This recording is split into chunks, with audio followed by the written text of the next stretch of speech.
Ikaw kung ninang sa akin. Ang tanong lang namin po ay, ano yung most happiest moment in your life? Kahit simple lang po yun. Okay na.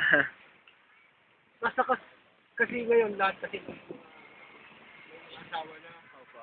Ngayon, wala na rin kasi mga anak na mag-isip. Ganun na lang kami. Ganun na kami sa mga anak ko. Pero nagtatrabaho pa rin ako. Opo. Ano pong trabaho niyo? Ngayon, nasa barangay ako ngayon. Picture ako ng cleaning bill. Nice. Ito po. Kumusta naman po ang marriage niyo? Okay lang po. Maganda naman, maayos at siguro mga Hindi naman kami nag-aawa. 1971 pa lang. Ay, Nice. nice. Tagal na pala. Happy marriage pala. Okay. Magbogol din naman. Nice. Congratulations po. Thank you. Thank you po.